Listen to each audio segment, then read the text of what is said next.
Hey everyone, big thanks for supporting the podcast. We really do appreciate it. If you want to hear more from us, hit the subscribe button or press the bell icon for future updates. So welcome, Jess. Thank you for having me. Do you want to introduce yourself? Yeah, I'm Jess Crawford. I am the Director of Business Development at a firm of financial advisors based in Hazel. We're called Informed Financial Planning. I doubt we're probably going to talk too much about financial services or... Unlikely. It's not exactly the most interesting of subjects. Yeah. But, I mean, it's to some people. To some people it is. Finance is important. Yeah, of course it is, yeah. But not belittling that, because it is very important. Yeah, it is. And obviously the industry itself has meant a great deal to me because it's the industry that I've built a career in. Exactly. And that was something that I wanted to touch, because when we first met was, God, I don't know when we first met, but it was years ago. Yeah. We were both a lot younger. Definitely, yeah. You were marketing work. You were in marketing. Were you marketing manager? No. So my role has developed a crazy amount since I started, because I've been there 14 years. And I don't think it will have been that long since after I started, which is when I must have met you. Yeah. Maybe at least a decade. Because I've been doing it 11 years. Yeah. So yeah, it would have been in the early days, Yeah, I would say definitely 10 years plus since I met you. But I started as the very first apprentice at IFP. The company was only a very small team. There was like a team of 8 people, I think, when I joined. They wanted some external support, so they thought, let's explore apprenticeships. And in came Jess. So I started out as tea girl, really, and I've gradually worked my way up. Yeah. I've done lots of different roles along the way. And now I am part owner and one of the directors. Amazing. So, that is such a good, and you're still young. Like that is a really meteoric rise. Yeah, it's something I'm very proud of. And it's again, like talking about apprenticeships in particular, I'm a massive ambassador for apprenticeships. Yeah, same. I think that, an amazing way to pursue a career in any industry, really.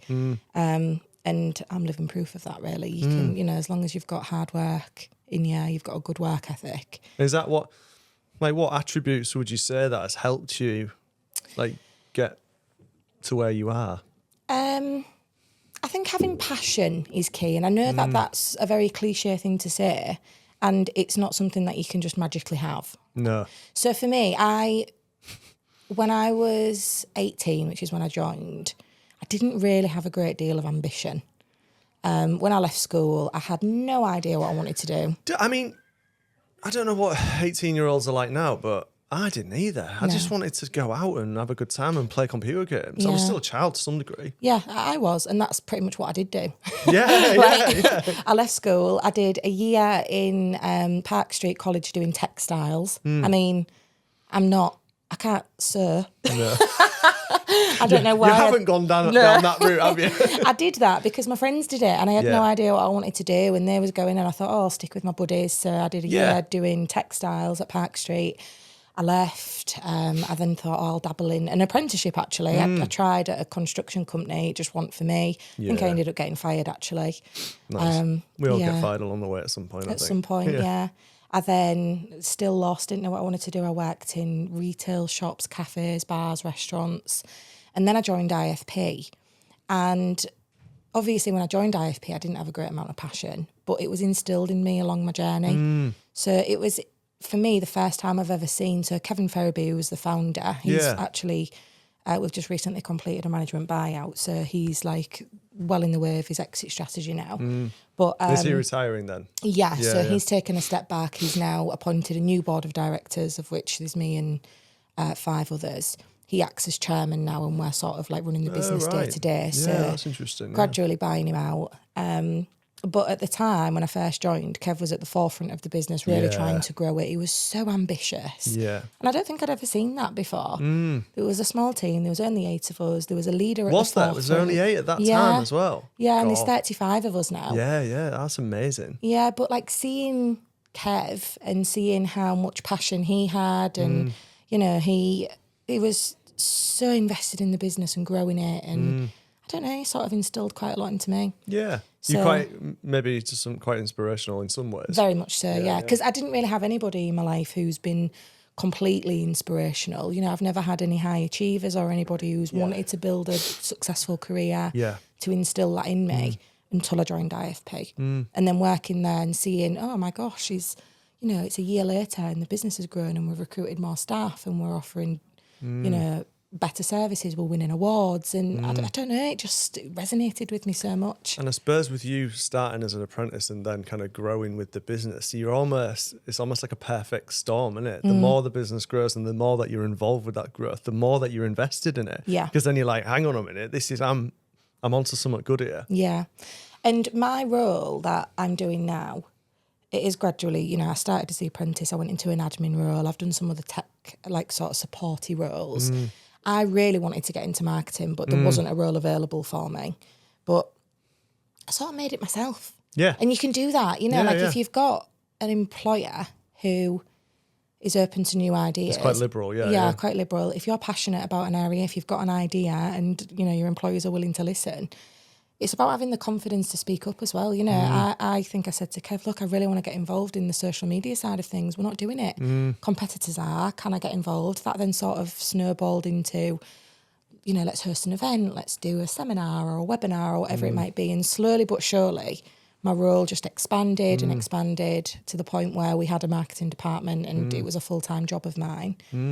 And then I got an assistant and it's just sort of snowballed from there, really. Yeah. But it's been such an amazing career for me. I've learned so much along the way and I'm so proud of where I've got to today. Yeah, you should be. Yeah, And it's now, nice to hear someone actually say that. Because often people can be quite self-deprecating or kind of, especially in this area as well. Like in Hull and Yorkshire, it's kind of like, yeah. So what? I agree. I mean, don't get me wrong, imposter syndrome has played a huge part of my career. It's little old me. I didn't, like I said, I had no ambition prior to IFP. Yeah. I mean, I did okay in my GCSEs, but other than that, it's hard to believe that I've got to where I've got to. But then at the same time, I do have to take a step back and think, well, I've subsequently gone and got a degree. Yeah. I've gone to the Open University. I've got my degree in digital marketing. I've got qualifications in financial services in various areas. So I think, well, I can't base my career on Jess pre-IFP because I've achieved so much more since then anyway. Yeah. So, but I'm super excited at the minute because, like I said, the management buyout is well underway, and we've got a new board of directors at the helm of the business now, and we're excited. We want to grow the business. It's like a new era. Yeah, it's like the next chapter of IFP 2.0. Yeah. But we're all very aligned. Yeah, amazing. On the board. It's That's really nice. good, and we've all bonded lately. It's quite rare. Yeah, it is, especially because there's 6 of us. Yeah. That's a lot of people, a lot of personalities. Yeah, it is. But yeah. yeah, so I feel like I'm at a really exciting part of my career now. And your life. And my life, yeah. So this is one thing, one caveat. I'm talking about how excited I am to grow the business and I'm literally going off for 9 months of it. On maternity leave. So, but yeah, it's exciting at the minute. Yeah. So you met your now husband in that role as well, didn't you? Greg, who I've actually known, because he used to do the pensions, I think, at Mind, at my first marketing role. Yeah, when auto enrollment was becoming a thing. Yeah. I think it was even before that. Was it? Yeah, because I remember having a meeting with him, because I think he met with all the staff to sort out their pensions. It might have been auto enrollment actually, looking back on it.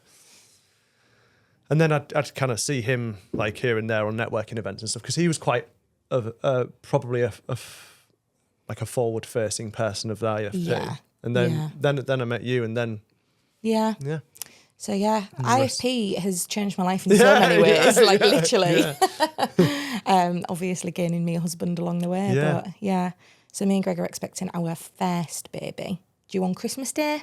Oh, really? Yeah, did you not know the due date? No. Yeah. Due on Christmas Day. We've nicknamed him Baby. Well, I say him. I don't know if it's a girl or a boy. I literally don't have a clue. We've not found out. We don't want to find out. Yeah. But there hasn't been a girl born in Greg's family for 110 years. So in your mind, it's like, this cannot not be. Yeah. I'm basing everything on it being a boy. If it's a girl, I'm going to get the shock of my life. How far have you gone in on the boy side of things? Have you done any room or decorating or anything No, yet? to be fair, we're both last minute Larrys with everything. Yeah. We're very easygoing, so we've not really prioritised anything at the minute. Yeah. I think we've bought a pram. Yeah. That's nice. That's a big thing now, pram. Pram, yeah. Yeah. That's it. Okay, yeah. We've got a pram. But yeah, we've just been thinking about boys' names and stuff like that. We've not even really considered girls, but what will be, will be. Yeah. If it's a girl, it'll just be a good surprise, won't it? And we'll have to deal with it when it comes to it. It's well, in my experience, it is an amazing moment. I think with our first, we found that we knew it was going to be a boy. Yeah. But then with the second time, we were like, well, let's just do it different. Yeah. And didn't find out. And it was a girl. And it was a girl, yeah. Nice little mixture. And because of the anticipation of not knowing, it did make it a lot more emotional. I think that because it was a girl, yeah, and because like just the anticipation of it, and you like, I knew Tony really wanted a girl as well. Yeah. So then we literally just bawled at each other, like cried when it happened. But that birth happened really quickly. But at least I can't wait so much. I'm looking forward to it now. Yeah. Yeah, I was. The journey of getting pregnant is quite a complex one. I don't know how much you do know about it. I don't know anything. Yeah, so I mean, buckle up because it's a long one to explain. But yeah, okay. We went down the IVF route, but it wasn't due to fertility issues. Right. So there's a form of IVF called pre-implantation genetic diagnosis, PGD for short, and you can use it. It's actually, you might have heard of it from back in the day, ages and ages ago.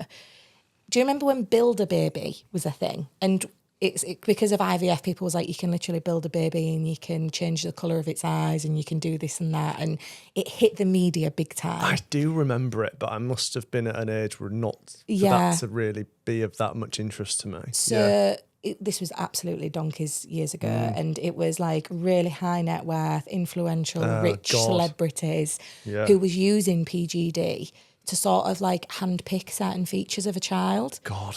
I mean, I've done that, but not for that purpose.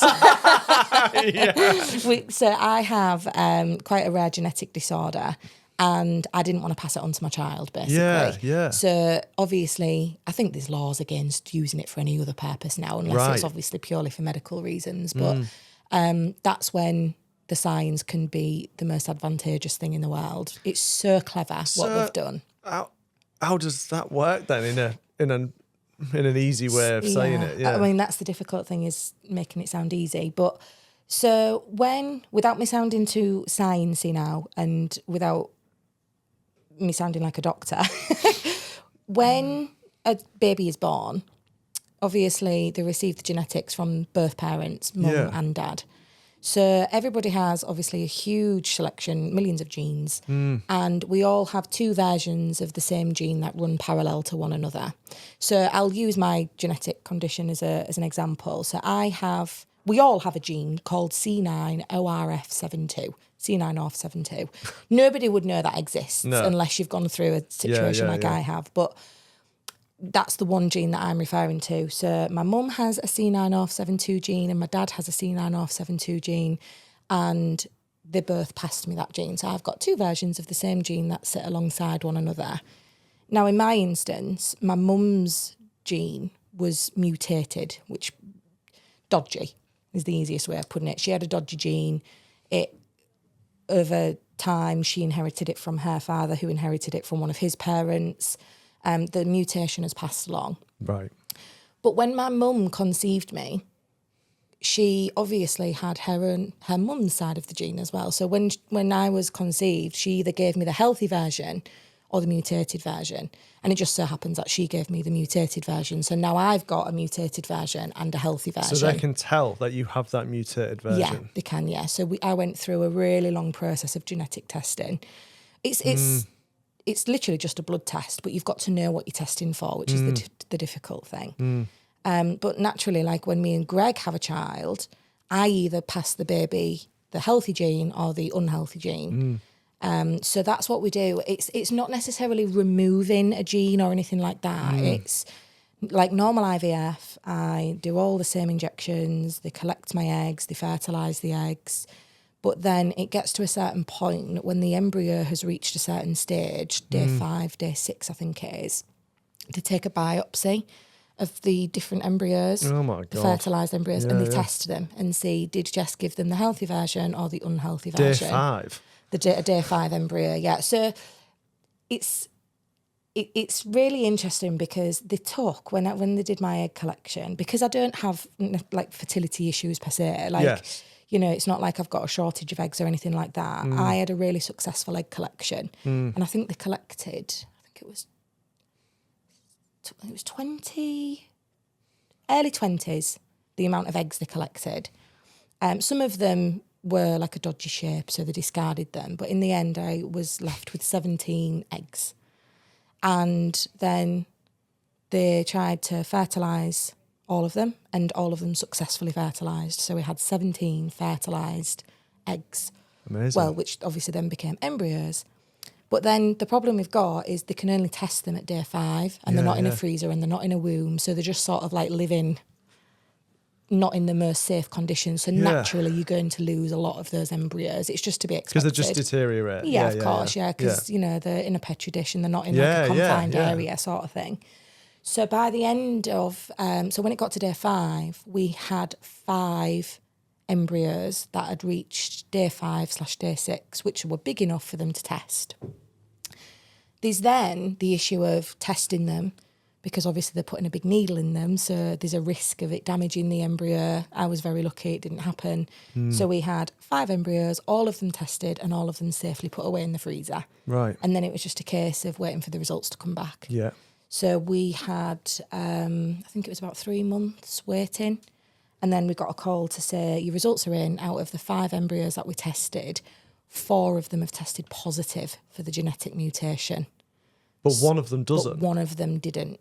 Yeah. So we had 1 healthy embryo, and that was the one shot that we had to work with. And I was just super lucky. That is amazing. And it's worked. Yeah. That is incredible. Yeah, it really is, because we had to jump through so many hoops to get to where we got to. It was a very, very long process. I can't imagine it was that nice at times. It was quite stressful. I mean, I can't quite believe the journey we have gone on, really, because the first step was actually me finding out if I had the genetic condition. Yeah.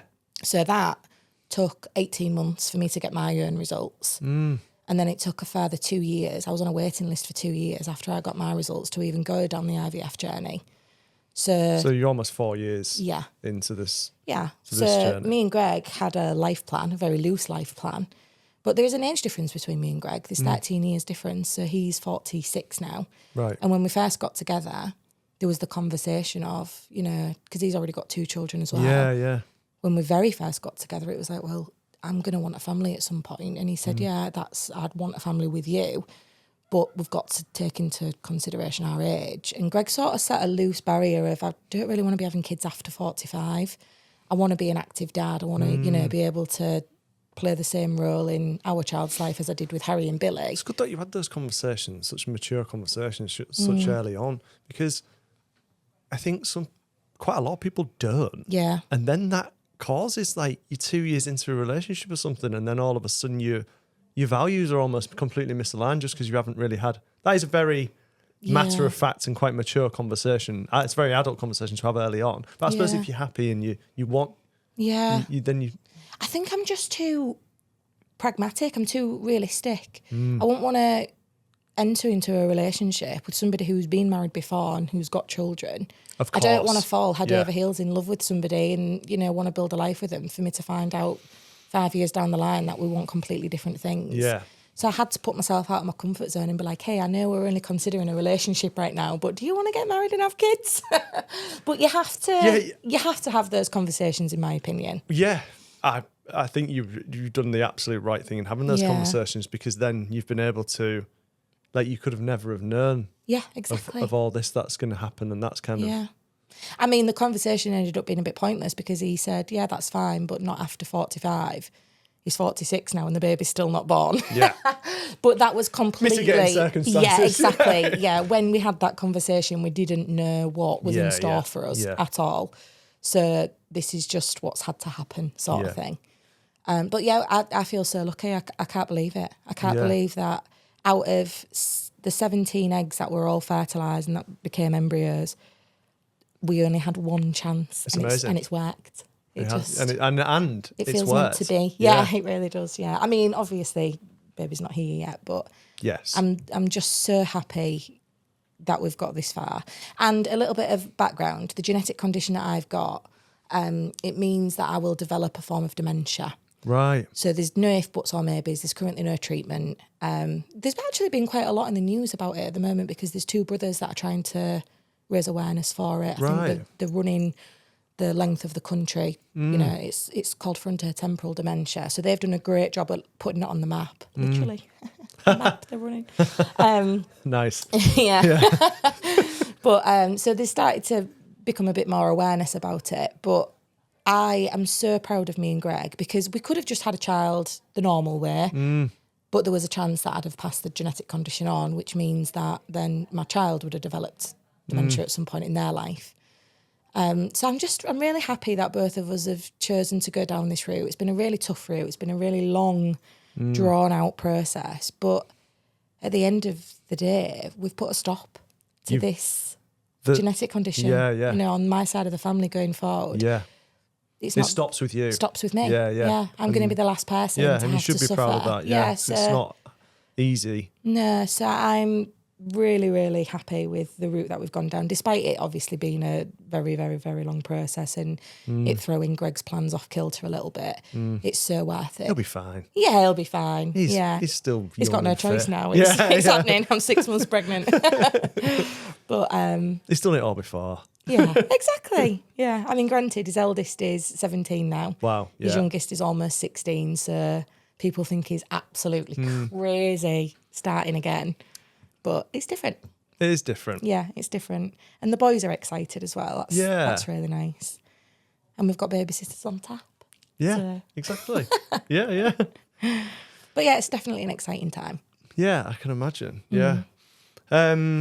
So I've lost my train of thought. That don't usually happen to me. I bombarded you with a lot of information. Yeah. So I suppose now, how are you going? Have you got from a pregnancy perspective, and then how do you think you might fit? Have you got any plan of how you're going to fit that in from a baby, and so you've now got you're on the board of directors. Yes. So have you got a bit of a plan? Is there a plan of how you think you might fit everything in? A very, very loose plan. Yeah. Because of my genetic condition, I know that I'm going to get dementia probably mid-50s because that's when my mum developed signs and that's when her dad. So it very much follows a hereditary path. So I've already had plans, even pre-pregnancy. I want to retire early. And it's very bold, but I want to retire at like 40 if I can. You say that you're quite blasé, but you have very strong, actual long-term plans, which I don't really feel like that many people have. Yeah.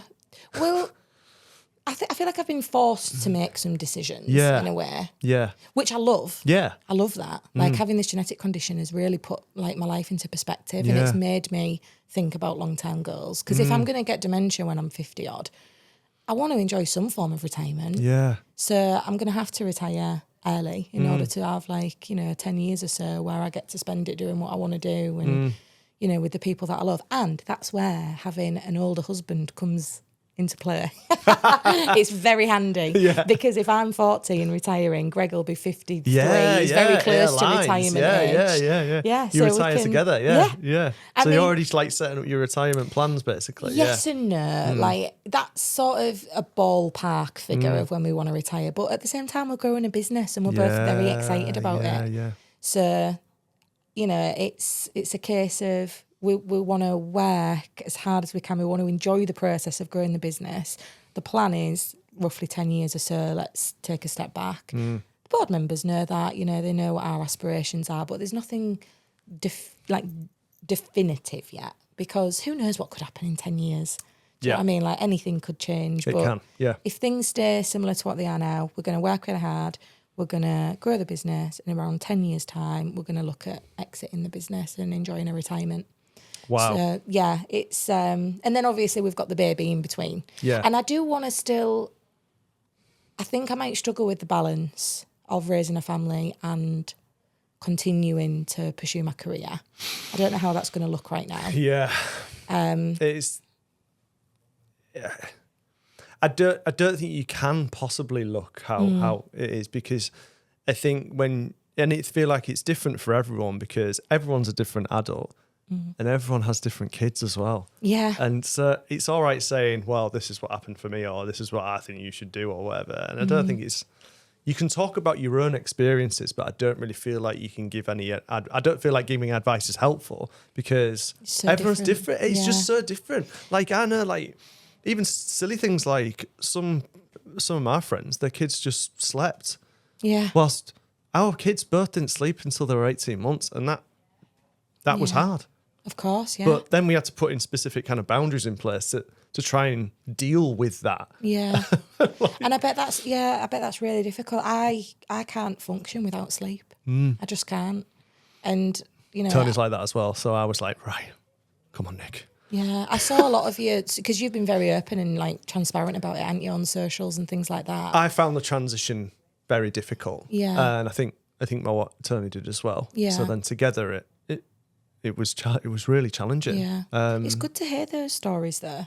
Like, it's good to share it. Yeah. It's not everyone finds it really hard, but I think the transition, because it was so much about us and our lives, then it was then not. Yeah. And that sounds really selfish, and it is. That's okay. Yeah. You're allowed to be selfish. Yeah. I'm selfish too. Like, yeah. But it took me so long to decide if I even wanted a child in the first place. In fact, I would say I've only just come to terms with it over the last month or two. Really? And I'm 6 months pregnant. Yeah. Yeah. Because I love my life. Yeah. Like, I absolutely love it. Yeah. I love the independence that I've got with Greg. I love the fact that I'm a step parent. Yeah. Because we have them sometimes, and I absolutely love Greg's boys. But we get time off as well. Yeah. You know, we get to go on family holidays with them. We get to go on couples holidays, just us. We do quite a lot of travelling. We've got a lovely house. We're social. We've got a great circle of friends. Yeah. And the thought of how a child fits into that blows my mind, because I don't think it does. And it probably will be, I feel like it's always a difficult transition to some degree, or is it a transition? Of course. But I feel like it is, in my experience, now that you come out the other side, it's amazing. It enriches. So that life that you've got now, hopefully it'll enrich it even further and be the the icing on the cake, to be fair. Because it becomes more chaotic, but ultimately more fulfilling. Yeah. And you'll have a snippet into that anyway with your stepchildren, because you do take on a role with that, don't you, as well? Yeah, I met those when they were 6 and 7. Yeah, so you've kind of relatively you've done it like in reverse. I have, yeah. But so you kind of see the humans that they can turn into. Yeah, which is amazing. Yeah, me and Greg were discussing this the other day. It was actually quite a sweet moment. I remember when the kids were very young, like literally when we first got together, like 6 and 7. And the youngest used to, every night without fail, every night they were at ours, which was half the time, one of them would knock on the door, I can't get to sleep. It was like the dreaded words, I can't get to sleep. Yeah. And we'd do everything we can. Think about this, do this, think about an exciting holiday you've got coming up. And then 20 minutes later, I knock on the door, still can't get to sleep. And it happened every single night at really regular intervals. And at the time, it was absolutely excruciating, because it was, 3:00 in the morning, we were both at work, and it was just like, wow, where you go to sleep. Yeah, and you drift off again, and then you're like, bang. Yeah, and then you knock on the door again, you're like, oh. Yeah. But, he's almost 16 now, and it's just a stark difference. And I actually think to myself, how cute was that? Yeah. He needed us. He'd knock on the door and he'd say, I can't get to sleep. And the first person he would turn to would be me and Greg, and we'd have to comfort him and console him. And now he goes to bed, a teenager. Yeah. He's like a little mini adult. Yeah. We've got a completely different relationship. And in a way, I kind of, it was quite sentimental, and we was thinking about it, almost like we missed it a little bit. And at the time, it was the most, annoying, hardest thing. Yeah.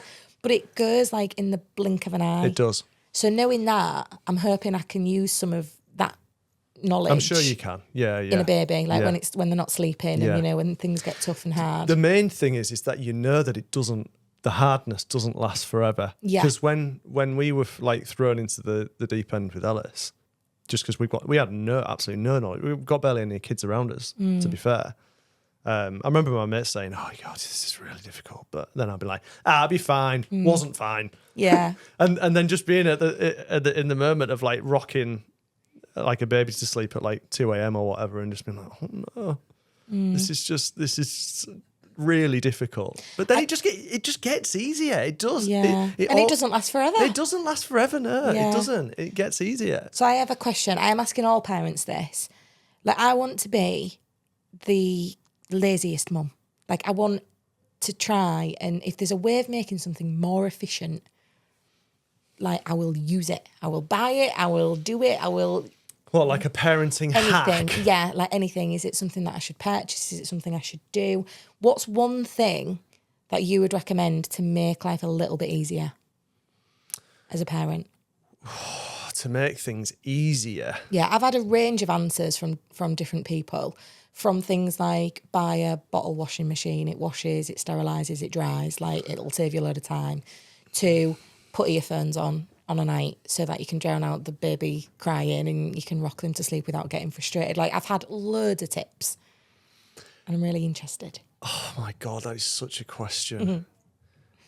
I think from a sleep perspective, we've played white noise into the room to the point where our kids, Ellis is 6, Ruby's gonna turn 3. They've still got the white noise in the room. Really? So and it's like, and we have like 2 completely excessive Sonos speakers in each of the room, which I can access on my phone and play like a heartbeat. And when if the internet cuts out, Ellis is fine, but Ruby will wake up. Really?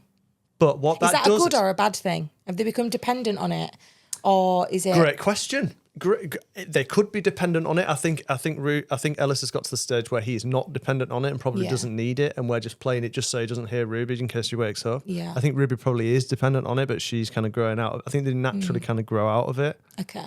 I think this might seem like an obvious thing, and this is something that you're definitely going to do probably if you do breastfeed. But he's freezing the breast milk and pumping. Nothing's obvious to me. I don't have a clue what I'm doing, Nick. So it was pumping, like pumping your milk and freezing breast milk and putting the date and the ounce of. Right. Okay. And it's not. I don't think this is particularly a hack, but then that means that when you're really fed up after a month, you can go out for a meal, and whoever you can have a bit of time to yourself or time to you and Greg. Yeah. Go out and someone can feed the baby the breast milk. I love that. Yeah. Although I'm really rubbish at life, in terms of day-to-day life. The balance is all wrong for me. Good with the long-term stuff. Yeah. But the day-to-day. Day-to-day, absolutely not. Like, I can't juggle work, friendships, family, messages, gym. I feel like that is a modern problem. A modern problem because we've got so many pulls in different directions. Yeah. Because we've got access to everyone at all times on phones. Yeah. Don't feel like that necessarily helps it. Well, like what you just mentioned there about like freezing your breast milk, it feels like meal prepping. Yeah. Well, it is. Meal prepping for babies, like batch cooking. It's kind of looking after your future self. Yeah. I think. Yeah, I love that aspect of things. Sometimes when I've not got the motivation to do something, I think to myself, but future Jess will really thank you for this. But that's only on good days when I've actually got the motivation to do it. Yeah. But that's like the batch cooking your milk. That's what I'm going to call it. It sounds really good, but I don't know if I've got the organisation to do it. That sounds like a really... Are you and Tony organised? Tony is, I am not. Right, okay. I am not at all. I'm pretty bad, to be fair. I'm relative.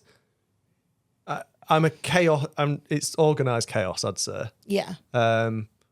Because I'm really laid back, and my general ethos is it'll be fine, and it generally is fine. But sometimes it's not. So Tony is definitely the more organised out of Yeah. us two, and she gets quite frustrated with me sometimes when... Me and Greg are both you. Like, we've got no routine, no consistency. And that's another thing that worries me about having a baby, because we're going to have to find it somewhere, aren't we? Like, I feel like routine and consistency is pretty important when having a family. Yeah, like a bedtime. Yeah. Like as soon as we started to try and get a bedtime together, that helped. Like a bedtime routine for birth kids. Then back to the breastfeeding thing. It sounds really, really weird me talking about this. Like, but there's this. It's called a hacker. Right. And it basically, like, rather than, because we got like a machine. It's basically like a milking machine, like, right? Which was just too. It was too, like, you'd have to plug it in, and then you'd be like, yeah. I'm really looking forward to the visual representation of this. Yeah, and that was just too much to organise. Whilst there's this, I think it's like an invention, or Hacker is the brand anyway. Right. And it basically is like a silicone, like, sucker thing. And you kind of like suck it, and it kind of like, you feed on one. And then you do it on the, and you pump on the other. And on the other, it's kind of like slowly kind of sucking the milk out of you, basically. Yeah. But then once you've fed your baby, you've then got this milk where you can pour it in the bag, put it in the freezer, done. Yeah, that sounds like a bit of me. Yeah, and that... Yeah. Secret tips? I thought, yeah. It's all around feeding, really, mainly when the baby's in it. Yeah. They're feeding and sleeping. That's all they do, and crying. Did you find, like, social pressure was a thing? Like, you had to do things a certain way because that's what society does? Oh, my God, yeah. Jesus. Did you? Like, social pressure from media, from just a general media, social pressure from family, social pressure from friends. Generally, our support network has been really supportive and quite understanding. But it's when people have opinions, slightly unwanted opinions on things, that I feel that can be quite difficult. Yeah. And also, you've got your own expectations in your head of you being a child and your own parental. You can't not tap into those when you become a parent. Again, you'll know some of this because you parented your stepchildren. It is interesting because I've found already that, you know, the baby's not even born yet, but there are lots of opinions on the way that I want to do things already. I mean, you'll do things in the way that you want to do them. Opinions just irritate me. Like,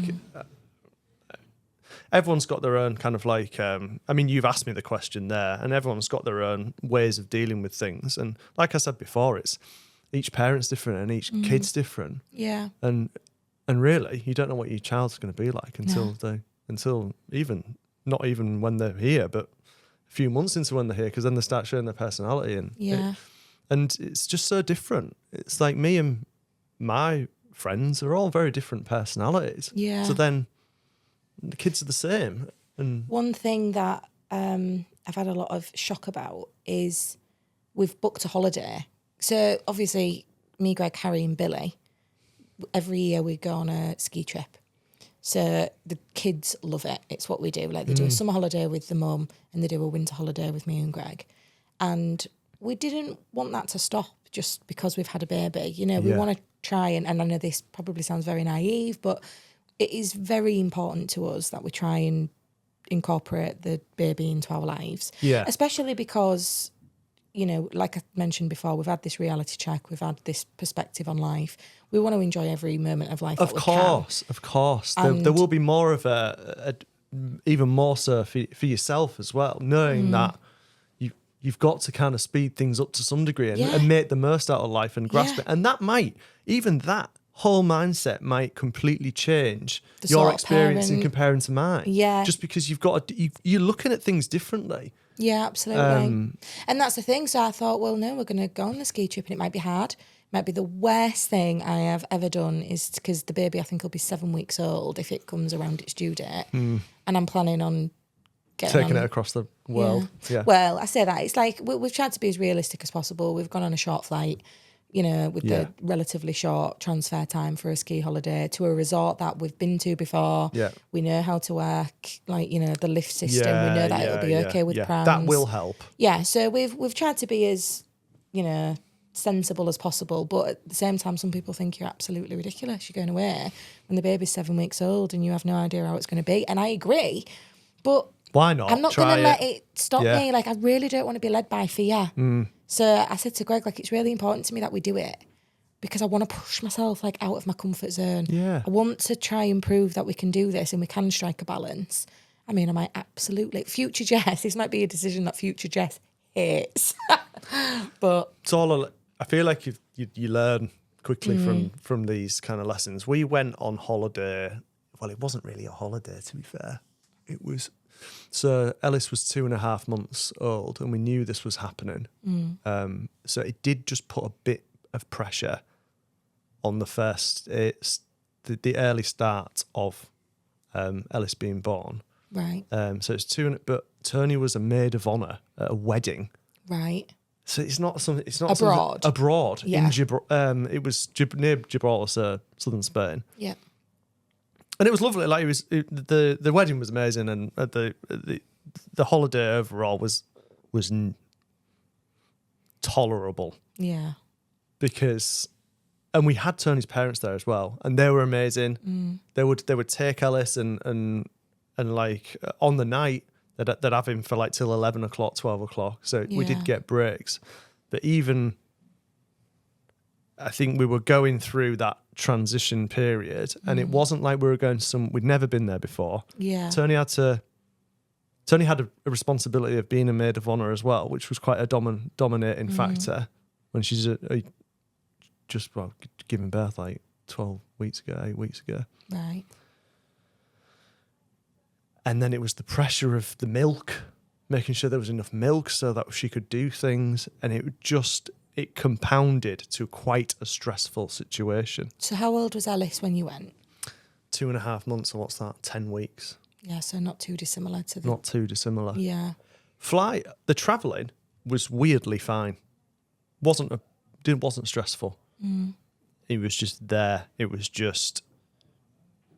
I think because it wasn't a hotel, it was we hadn't thought that we needed the amount of comfort, the convenience. I feel like if it was a hotel and it was probably similar to what you're doing, that we were comfortable with, and that we knew that we could ring for room service, something like that, and just.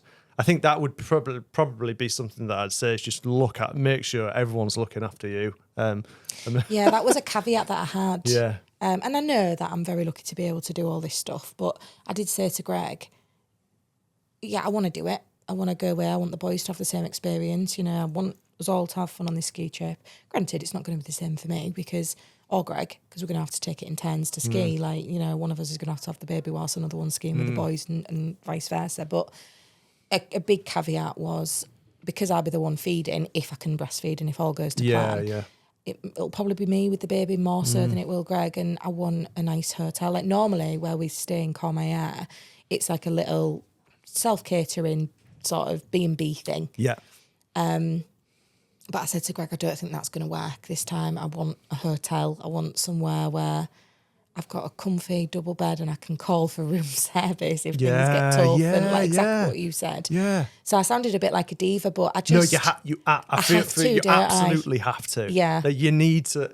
Because if, in my mind, if mum's not okay, baby ain't going to be okay. Yeah. I think that was a bit of a lesson for myself as well. Because I'm not mum, I'm dad.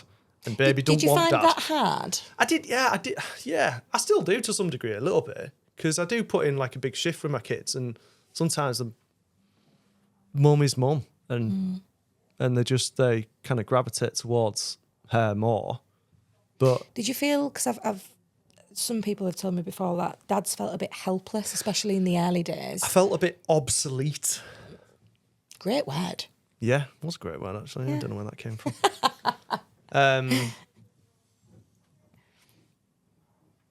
So my role was basically making or trying to make sure, like something that I really struggled with was I can't feed the baby, but I can try to make sure to look after Tony.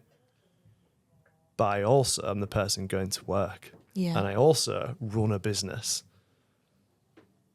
And those things clashed. And I've also got a relationship with my wife. Yeah. To maintain. And Like everyone that's been in relationships before, they're amazing, but you have to work at them and they're hard. And kids do not complement that well. They don't. Well, they do, because now I feel even more connected to Tony, and I feel like we've got a proper family unit that I love spending time with, genuinely.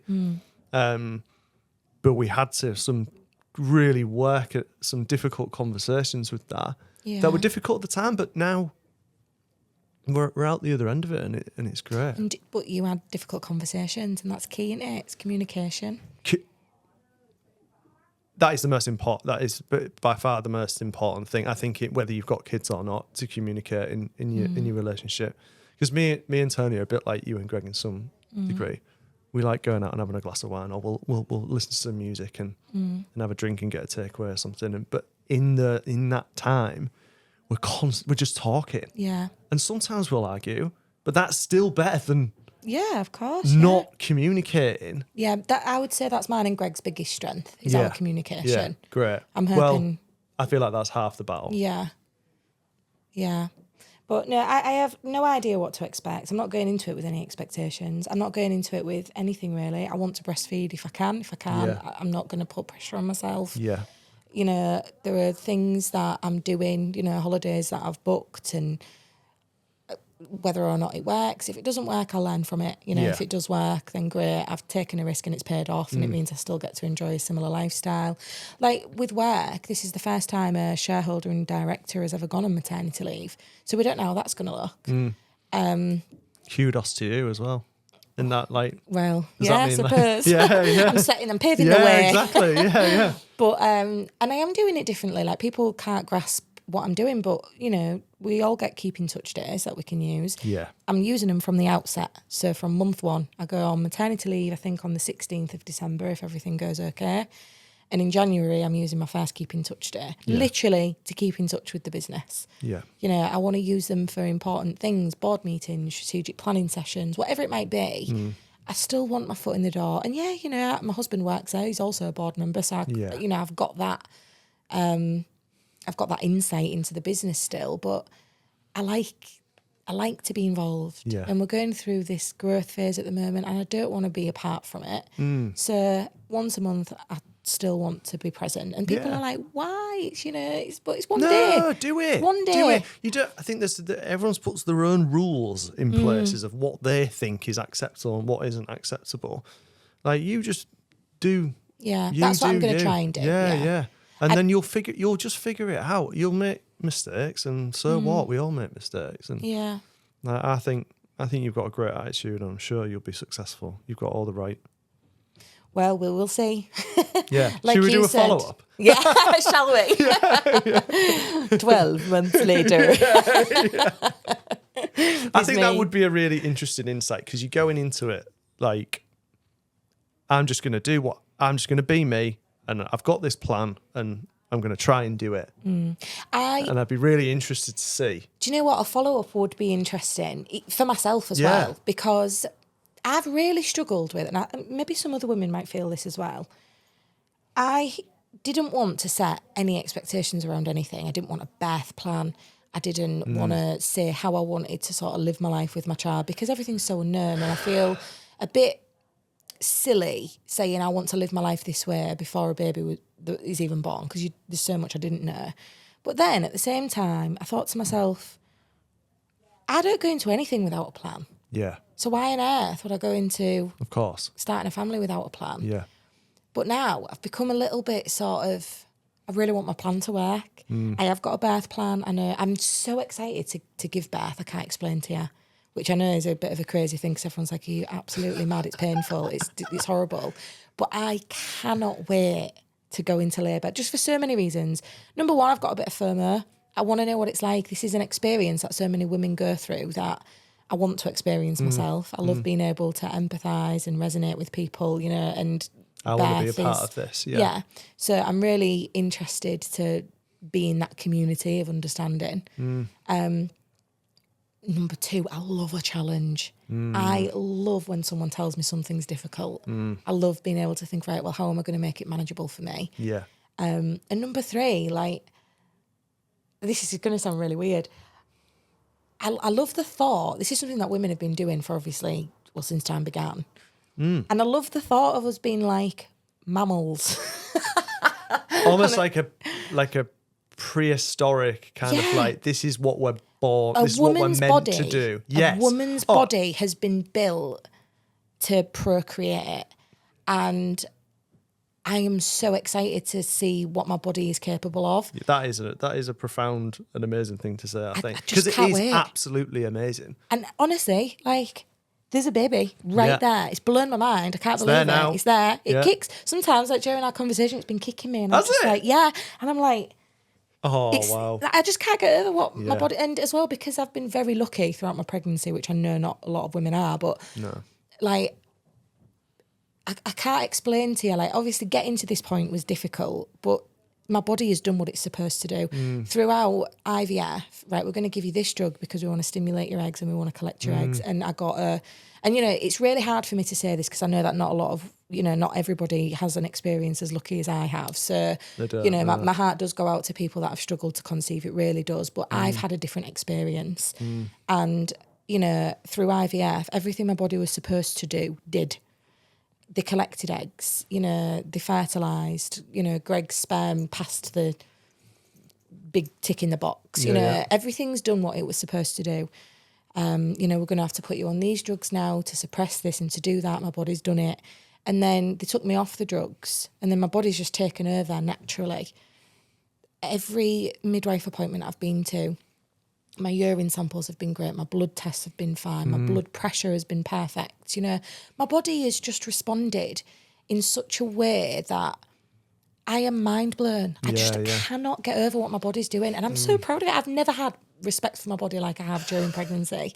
Honestly, I haven't. There's like a mind-body like situation in it, like you separate crazy, it. Yeah. So then I think to myself, well, I'm going to actually give birth. What's it capable of then? You know, like I've done some sort of classes, like me and Greg have really understood the science behind it all. We understand what hormones need to play, you know, like we're so interested in the science behind it. Just can't wait. Yeah. I am so excited. But that a follow-up would be so good because what I'm saying could be absolute rubbish, you know, like give it 12 months. Well, I don't think what you're saying is rubbish. I think it might chip. The optimism might be rubbish. Well, no, I don't think that is. That's great. Like to have that level of optimism, to be positive about something. That's a great place to go into any situation. I don't think it's like you. Some people could say you're deluded. But I might say I'm deluded in 12 months. Yeah, but I don't.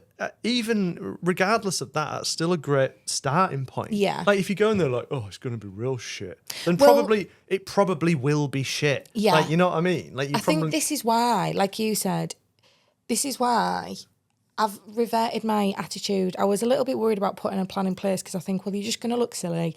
You don't know what you don't know, and you know you might come across as deluded, so dirt. But then I thought to myself, well, no, why not go in with a positive attitude? Exactly what you've just said. So I think, no, actually, I'm going to be vocal about what I want my birth to look like, and you know how I want my life to look, because there's no harm in having goals. If they don't go to plan, I'll change my plan. Yeah. But there is no shame, and you know, for other women who are pregnant and who have got in the mind what they want to happen but don't vocalise it for fear of looking silly or stupid. Vocalise it. Yeah. There's nothing wrong. So what if you're wrong? So nothing what if you're wrong? With being wrong. 100%. It's better to go into something with a positive attitude and with, you know, dreams and aspirations. And if you don't reach them or if your plans have to change, who cares? Yeah. Like, that was something that I struggled with. I was really afraid of, you know, telling people I do still want to go on holiday with my child, and I do still want to go to work, and I do still want to build a life where the child fits in around that. There's nothing wrong with having those aspirations. If it don't work, who cares? Exactly. Yeah. So a follow-up would be very interesting because I might just say, well, it's either worked and I'm loving my life and I'm loving the family that I've created, or I might say I've conformed to society and... No, I don't think it's necessarily conforming to society. It's just having the experience, I think. And then, that might be a way of you looking at it, because we had, Tony especially, had a very similar mindset. But you live and your outlook changes. But thank you, and we will follow that up in a year. In a year, yeah. Baby will be 9 months. Yeah. Yeah, I'll tell you how the ski trip went. Yeah. Okay, well, great. Well, thanks, Jess. Thanks for coming on. You are welcome. Cheers.